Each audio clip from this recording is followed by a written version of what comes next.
अस्सलाम वालेकुम dear students. आज हम लोग चैप्टर 3 स्टार्ट करेंगे जिसका टॉपिक है मैट्रिसेस एंड डिटर्मिनेंट्स।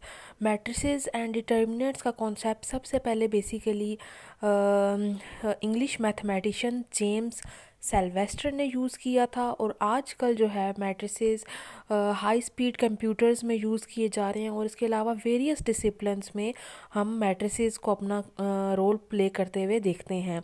अब हम मैट्रिसेस की अगर डेफिनेशन की तरफ जाएं तो मैट्रिसेस बेसिकली क्या होती हैं? A rectangular array of numbers enclose in the form of square brackets is called matrix. ठीक है, एक आपके पास रेक्टेंगुलर एरे ऑफ नंबर्स होगी जिसको हम लोगों ने स्क्वायर ब्रैकेट्स में लिखना है, ये हमारे पास मैट्रिक्स कहलाएगी। अब मैट्रिक्स आपके पास मुख्तलिफ टाइप की होंगी, उसकी टाइप्स मैं आपको आगे पढ़ाती हूँ, लेकिन थोड़ा सा बता दूँ कि मैट्रिक्स के अंदर हम लोग रोज़ का वर्ड यूज़ करते हैं और कॉलम्स का वर्ड यूज़ करते हैं। ये जो हॉरिजेंटल लिखा हुआ है 2 - 1 3, ये हॉरिजेंटल फॉर्म जो है ये कहलाती है रोज़। ठीक है, और हॉरिजेंटल जो फॉर्म्स हैं वो कहलाती हैं रोज़ और जो वर्टिकल लिखी हुई हैं वो कहलाती हैं कॉलम्स। अब अगर आप इस पर गौर करें तो आपके पास 2 - 1 और 3 ये हॉरिजेंटल है, तो आपके पास ये एक रो बनेगी और दूसरी ये दो रो बनेगी। इसका मतलब क्या हुआ कि इस मैट्रिक्स की कितनी रोज़ हैं?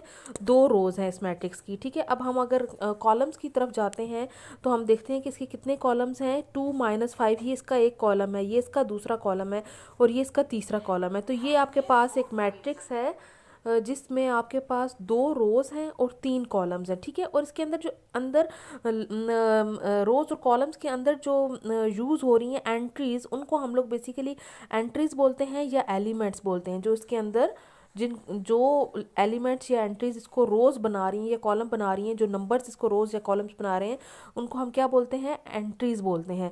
अब मैं आपको इसके साथ साथ जो इम्पॉर्टेंट चीज़ें हैं, डेफिनेशंस, वो आपको साथ साथ बताती जाती हूँ।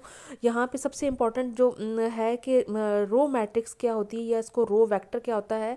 जिसके अंदर सिर्फ एक ही रो हो उसको हम कहेंगे ये रो मैट्रिक्स है या रो वेक्टर है। ठीक है, अब कॉलम मैट्रिक्स या कॉलम वेक्टर की तरफ जाते हैं तो जिसके अंदर सिर्फ एक ही कॉलम है, देख रहे हैं अब आप, सिर्फ एक ही कॉलम है, तो इसको हम क्या कहेंगे? कॉलम मैट्रिक्स या कॉलम वेक्टर। एक रो हो तो रो वेक्टर बन जाएगा, एक कॉलम होगा तो वो कॉलम वेक्टर बन जाएगा। ठीक है जी, और इसके इसके अंदर रोज़ तो बेतहाशा है यहाँ पे। अब रेक्टेंगुलर मैट्रिक्स में आते हैं। एम और एन बेसिकली इनकी तादाद को काउंट करें। ये जो एम क्रॉस एन लिखा हुआ है इसका कॉन्सेप्ट मैं आपको थोड़ा सा समझा देती हूँ कि एम जो है वो नंबर ऑफ रोज़ को काउंट करके लिखा जा रहा है और एन नंबर ऑफ कॉलम्स को। जितने कॉलम है उस एन की जगह पे वो आ जाएगा और जितनी रोज़ है एन एम की जगह पे वो आ जाएगा।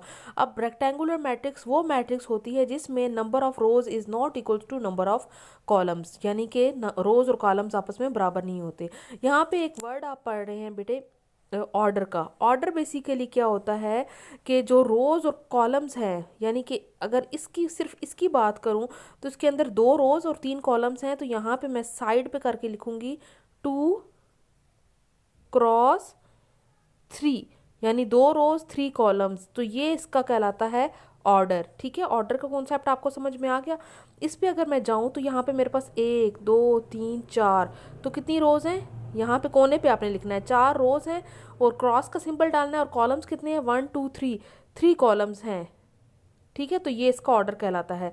तो ये जो है जिसमें रोज और कॉलम्स बराबर ना हो ऐसी मैट्रिक्स को कहते हैं रेक्टेंगुलर मैट्रिक्स। स्क्वायर मैट्रिक्स वो मैट्रिक्स होती है जिसमें रोज और कॉलम्स आपस में बराबर होते हैं। हम यहाँ पे आगे देख सकते हैं, ये देखें, square matrix of 1 × 1, square matrix of order 2 × 2, यानी कि दो रोज दो columns, square matrix of order 3 × 3, मतलब 3 रोज एंड 3 कॉलम्स। इसके अलावा हम लोग डायगनल्स की बात करते हैं। आपके पास इस तरह जो आपको इस मैट्रिक्स को कट कर रहे हैं डायगनली, तो इसको हम लोग डायगनल्स बोलते हैं। ठीक है जी, अब हम लोग देखते हैं कि डायगनल मैट्रिक्स बेसिकली क्या होती है।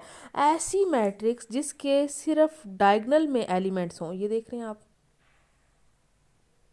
ऐसी मैट्रिक्स जिसके सिर्फ डायगनल्स में एलिमेंट्स हों, आसपास सारे एलिमेंट जीरो हों, ऐसी मैट्रिक्स को हम कहेंगे कि ये डायगनल मैट्रिक्स है। आगे हम पढ़ते हैं स्केलर मैट्रिक्स। अब आप स्केलर मैट्रिक्स की तरफ जाएं तो स्केलर मैट्रिक्स ऐसी मैट्रिक्स को कहते हैं जिसके डायगनल में सेम एलिमेंट पाया जाए, यानी सेम नंबर हो जिसके डायगोनल में आप यहाँ पे देख रहे हैं 7 7 सेम है, यहाँ पे ए सेम है, यहाँ पे 3 3 सेम है, तो इस मैट्रिक्स को कहेंगे स्केलर मैट्रिक्स। अब हम पढ़ते हैं यूनिट मैट्रिक्स या आइडेंटिटी मैट्रिक्स। जिसके डायगोनल में 1 1 आए तो ऐसी मैट्रिक्स को हम कहेंगे या आइडेंटिटी मैट्रिक्स। अब यहाँ पे देखें, अगर आइडेंटिटी मैट्रिक्स ऑफ ऑर्डर 3 का मतलब है 3 × 3, इसको आप I3 भी लिखते हैं। और ये कैसे होगी कि इसके डायगोनल में सिर्फ एक ही एलिमेंट है और वो 1 है। ठीक है जी। इसके अलावा नल मैट्रिक्स वो मैट्रिक्स होती है जिसके अंदर सारे एलिमेंट 0 हों। इक्वल मैट्रिक्स वो मैट्रिक्स होती है जिसके अंदर अगर 2 मैट्रिक्स हैं उसके अंदर सारे एलिमेंट सेम हैं तो वो कहलाएगी इक्वल मैट्रिक्स।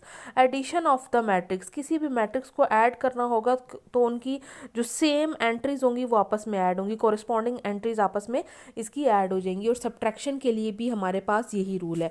ट्रांसपोज क्या करते हैं, ट्रांसपोज में हम लोग क्या जो रोज हैं उनको कॉलम्स में चेंज कर देते हैं और कॉलम्स को रोज में चेंज कर देते हैं। ठीक है, यहाँ तक उसकी डेफिनेशंस हैं। इसके अलावा मैं आपको एक और डेफिनेशन बता देती हूँ और जॉइंट निकालने का थोड़ा सा तरीका बता देती हूँ कि आपके पास अगर ये मैट्रिक्स लिखी हुई है ABCD, इसका जॉइंट कैसे लेना है कि इन दोनों की हमने जगह चेंज कर देनी, यानी D A की जगह पे आ जाएगा, A D की जगह पे आ जाएगा, और B और C के आपने साइंस चेंज कर देने। अगर इन दोनों के साथ प्लस साइन है तो इसके साथ माइनस साइन लग जाएगा। तो ऐसी मैट्रिक्स का हम क्या कहते हैं कि ये मैट्रिक्स A का हमने एडजॉइंट ले लिया है। ठीक है जी। इसके अलावा अगर हम डिटर्मिनेंट की बात करें, डिटर्मिनेंट कैसे लिया जाता है वो मैं आपको क्वेश्चंस करवाते हुए समझाऊंगी कि डिटर्मिनेंट कैसे लिया जाता है, तो फिर इसको हम फर्दर सॉल्व करेंगे। ठीक है। ये एक इन्वर्स वाला फार्मूला भी आप थोड़ा सा देख लीजिएगा। अब एग्जांपल 4 में आपको आगे करवाती हूँ।